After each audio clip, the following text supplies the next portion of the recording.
Hello guys, कैसे हैं आप सभी। देखिए, आप लोग के लिए एक अपडेट लेके आए हैं। आपको पता है कि सक्षमता परीक्षा 2 होने जा रहा है।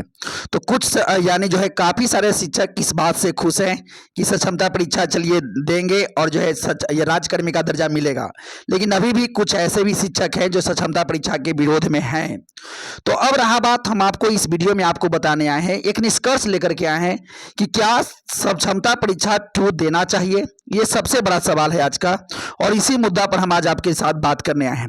यानी जो है, क्या सक्षमता परीक्षा दिए बिना राज्यकर्मी का दर्जा मिलना संभव नहीं है, और इन्हीं मुद्दों पर हम आपको बताने के लिए आए हैं, जानकारी देने के लिए आए हैं। तो चलिए बिना देर किए शुरू करते हैं बारी बारी से। तो देखिए, सबसे पहली बात तो ये बात आपको सोचना होगा कि जो सक्षमता परीक्षा 1 हुआ और जितने शिक्षक दिए सक्षमता 1 दिए, क्या वो सच में खुश हैं। यानी सबसे पहली बात तो यहां पर आएगा, उसके बाद सक्षमता परीक्षा 2 पर आएगा। यानी जो है सबसे बड़ा सवाल यही है कि क्या जो ऐसे शिक्षक जो सक्षमता परीक्षा 1 दिए और जो पास हो गए, क्या वो खुश हैं। तो देखिए, एक बात बताते हैं, जो सक्षमता परीक्षा जो लोग दिए हैं, अगर वो पास हो गए तो तत्कालिक तो उनको एक खुशी मिला ही होगा कि चलिए हम सक्षमता परीक्षा पास हो गए, हमको राज्यकर्मी का दर्जा मिलेगा। लेकिन जो बेचारे लोग फेल हो गए होंगे, उनको तो लगा होगा कि चले भाई हम तो इस बार फेल हो गए, तत्कालिक थोड़ा सा दुख हुआ होगा। हालांकि फिर वो दोबारा जो है प्रयास करेंगे कि फिर से हमको एग्जाम देना होगा। लेकिन अब बात रहा कि वैसे शिक्षक जो सक्षमता परीक्षा 1 पास हो गए, क्या वो उसके बाद भी खुश हैं। रहा बात अब यहाँ पर, देखिए उनके सामने समस्या अब यहाँ से शुरू हो गया, क्योंकि सक्षमता 1 दिए, सक्षमता परीक्षा पास भी हो गए, तो यहाँ से चुनौती शुरू हो गया। देखिए यहाँ से चुनौती कई तरह के शुरू हो गया। पहली बात, बहुत सारे शिक्षक जो जितने भी नियुक्त थे, वो मैक्सिमम शिक्षक सब अपने अपने होम डिस्ट्रिक्ट में और लगभग लगभग सब अपने होम के नज़दीक में ही थे। लेकिन जब सक्षमता 1 हुआ और उसके तहत जो लोगों को जिला आवंटन किया गया, सब बहुत लोगों को होम डिस्ट्रिक्ट मिला भी, हालांकि बहुत लोग को होम डिस्ट्रिक्ट नहीं भी दिया गया, और कुछ लोग को होम डिस्ट्रिक्ट दिया भी गया तो बाद में उसको बदल दिया गया शिक्षा विभाग के कहने पर। तो यहाँ पर कहीं ना कहीं वो शिक्षक, वैसे शिक्षक जो सक्षमता 1 दिए हैं, उनको यहाँ पर तो ला करके एक चौराहे पर खड़ा कर दिया गया, एक टेंशन के लकीर उनके पास खींच दिया गया। यानी एक समस्या तो ये इनके पास दे दिया गया। दूसरा समस्या ये बात है कि यानी वैसे शिक्षक जो सक्षमता 1 दिए हैं और उनका जिला सिलेक्शन में मिस्टेक हो गया था, गलती हो गया था, उनको अभी तक जो है सरकार जो है या शिक्षा विभाग कहिए, अभी तक उनको सुधार का मौका नहीं दी है। तो कहीं ना कहीं ये भी एक टेंशन हो चुका है। दोनों दो तरह के टेंशन है। तो अब रहा बात कि क्या अभी से जो है यानी ये मौका कब तक मिलेगा, वो बाद में हम आपको बताएंगे। लेकिन रहा बात कि क्या सक्षमता परीक्षा 2 देना चाहिए।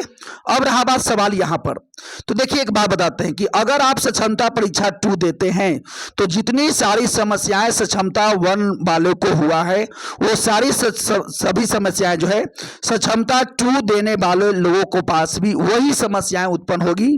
कुछ लोग तो पास होंगे तो तत्कालिक तो उनको खुशी मिलेगा ही, जो फेल होंगे तो बेचारे समझ ही रहे हैं आप। लेकिन बहुत सारे हो सकता है कि फिर से तो वो तो डिस्ट्रिक्ट चुनाव फिर से कहेंगे करने के लिए, तो फिर से जो है हो सकता है कि डिस्ट्रिक्ट जो है चुनाव करने के बावजूद भी आपको होम डिस्ट्रिक्ट न दिया जाए, अदर डिस्ट्रिक्ट दे दिया जाए। तो सोचिए वैसे शिक्षक जो अपने होम डिस्ट्रिक्ट में जॉब कर रहे हैं और उनको डिस्ट्रिक्ट बदल दिया जाए, तो ये भी एक अचानक टेंशन के कारण तो बनेगा ही। और दूसरा बात, हो सकता है इस बार भी बहुत सारे शिक्षक ऐसे होंगे जिनका जिला में चुनाव गलती होगा, तो ये सभी समस्याएं इनके पास भी उत्पन्न होगा।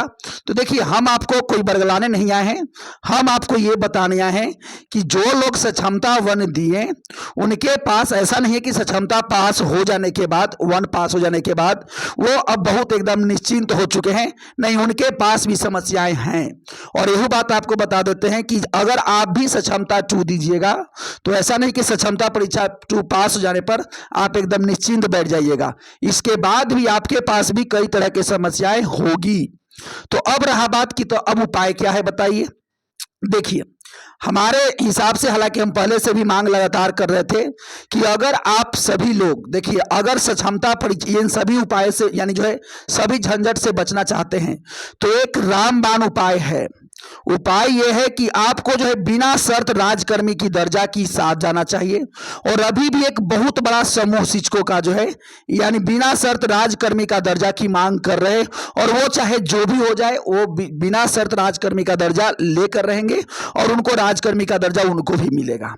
अगर आप ऐसा करते हैं तो एक बात तो यह होगा कि आपके सामने ये सारी समस्याएं नहीं आएगी, और दूसरी बात यह है कि जहां पर आप जॉब कर रहे थे वहीं पर आप जॉब में रहेंगे भी। होम डिस्ट्रिक्ट था तो होम डिस्ट्रिक्ट में ही रहेंगे भी, आपको कोई समस्याएं नहीं होगा।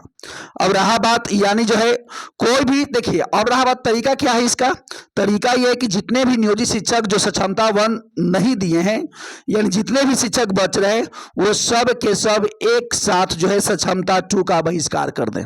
अगर आप परीक्षा में नहीं बैठिएगा, एक भी लोग परीक्षा नहीं देंगे, तो सरकार के पास मैसेज क्या जाएगा, मैसेज उनके पास यही जाएगा कि शायद शिक्षक लोग अभी जो है अभी भी सक्षमता के खिलाफ हैं और उनको जो है बिना शर्त राजकर्मी का दर्जा चाहिए। सोचिए एक बहुत बड़ा न्यूज जो है जो बिहार में जो चलेगा कि जितने भी सक्षमता परीक्षा 2 हो रहा है और उसमें एक भी शिक्षक एग्जामिनेशन हॉल में न जाए या एक भी शिक्षक फॉर्म न भरे, तो क्या आपको नहीं लगता है कि एक बहुत बड़ा ये मुद्दा उभरेगा कि बताइए सक्षमता परीक्षा के खिलाफ सभी शिक्षक हैं, और ये कितना बड़ा मुद्दा उठेगा कि सरकार को तुरंत इस पर स्टेप लेना होगा और आप सभी को राजकर्मी का दर्जा छोड़िए, जितने भी मांगे हैं वो सारी मांगे मानी जाएगी। लेकिन ऐसा कीजिएगा तब।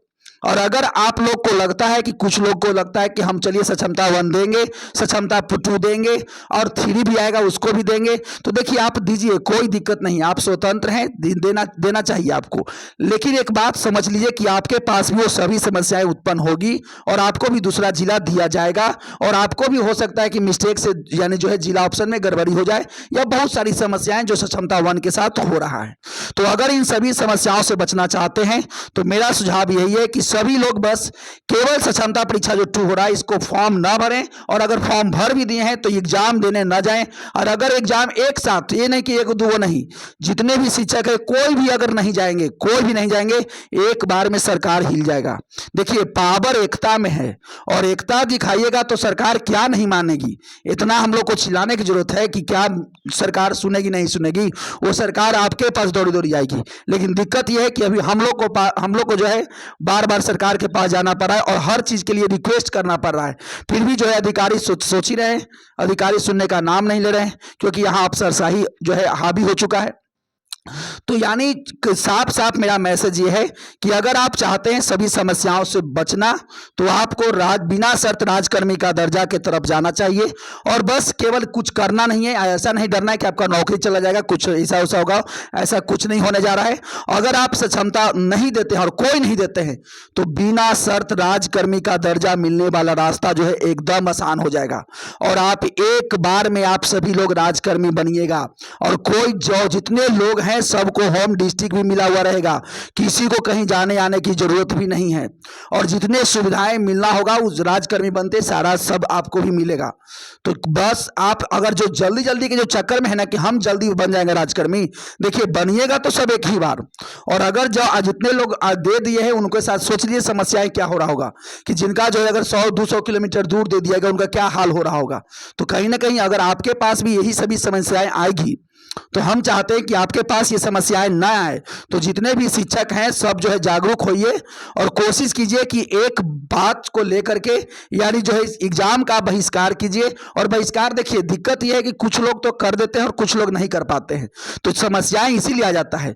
हालांकि ऐसा नहीं कि सक्षमता 1 जो हुआ था, देखिए सारे शिक्षक शुरुआत में सेम ही थे, सब लोग जो है सक्षमता का बहिष्कार कर रहे थे।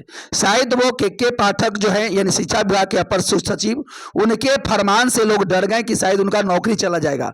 तो आप साफ शब्दों में सुन लीजिए, आपका नौकरी जब दिया गया था और दे देने के बाद नौकरी किसी का जाना संभव नहीं होता है, चाहे कुछ भी हो जाए, यानी बशर्ते सरकार जो है ना चाहे, यानी कुछ उल्टा पुल्टा आपका नौकरी ले लेना यानी इतना संभव नहीं है, बशर्ते नियुक्ति गलत तरीके से ना किया गया हो। और आपका नियुक्ति गलत तरीके से हुआ भी नहीं है, एक सही तरीके से, और राज्य सरकार खुद की है, तो आप इसके लिए निश्चिंत रहें, आपका जॉब ही बरकरार रहेगा। और अगर आप एकता दिखाते हैं तो आप सभी को राजकर्मी बनने से और जितने भी आपकी डिमांड है पूरा होने से कोई नहीं रोक सकता है। लेकिन फिर भी आप स्वतंत्र हैं, भारत के स्वतंत्र नागरिक हैं और भारत एक डेमोक्रेटिक देश है, तो आपको भी अधिकार है, जो चाहिए वो करिए। लेकिन हम तो चाहेंगे कि शिक्षक लोग एक साथ आइए और देखिए एकता में बल है, और अगर आप एकता दिखाइएगा तो आपके पास इन सभी समस्याओं आएगी भी नहीं और आप सभी लोग राजकर्मी भी बन जाएंगे और जितने भी आपके चाहते थे वो सारा पूरा भी होगा। तो चलिए, हालांकि वीडियो और ज़्यादा लंबा हो रहा है, हालांकि हम मैसेज यही देना चाहते थे कि हम नहीं चाहते हैं कि कोई भी शिक्षक के साथ या महिला के साथ या दिव्यांग के साथ ये सभी समस्याएं आए, क्योंकि बहुत सारे हमारे पास मैसेज आ रहे हैं कि सर या हमारा डिस्ट्रिक्ट बदल दिया गया, हमारा ये हो गया, हम महिला है वहां ट्रांसफर कर दिया गया। सोचिए कितना सारा कष्ट है, और ये कष्ट क्यों उत्पन्न हुआ? क्योंकि हम लोग के थोड़ा सा नादानी की वजह से। और ऐसे नहीं कि शिक्षक गलती की है, शिक्षक को बजोरी डरा दिया गया कि आपको जो है सक्षमता देना ही होगा, और इसी वजह से शिक्षक लोग डर गए और वो सक्षमता दिए। अगर एक बार पहले के सक्षमता परीक्षा न देते तो अब वो क्या लगता है, सरकार हिल जाती भाई, सरकार हिल जाती, और एक बार में आप सभी को राजकर्मी का दर्जा मिलता। तो चलिए, बाकी आप स्वतंत्र है, आप सोचिए क्या करना है आपको। हालांकि हम तो चाहेंगे कि सभी लोग शिक्षक एक मंच पर आइए और आप सभी लोग एक आवाज बनिए और एक साथ जो है एग्जाम का बहिष्कार करते हैं, तो आपको राजकर्मी का दर्जा के साथ साथ सारी वो सुविधाएं आपको मिल जाएगी, कोई कष्ट भी नहीं होगा। तो चलिए, मिलते हैं नेक्स्ट वीडियो में। अगर आप चैनल पर पहली बार आए हैं तो चैनल को जरूर सब्सक्राइब कीजिएगा, क्योंकि हम आपके हित में और आपके लिए जो भी हो सकता है वो हम करने के लिए पूरा प्रयास करते हैं, और आप सभी का भी सपोर्ट जरूरी है। और इसलिए चैनल को जोर से जुड़िए और लोगों के पास शेयर कीजिए, ताकि और लोगों के पास ये मैसेज पहुंच सके, ताकि किसी भी शिक्षक के पास कोई भी कठिनाई ना हो सके। तो चलिए, मिलते हैं नेक्स्ट वीडियो में, तब तक के लिए thank you, best of luck.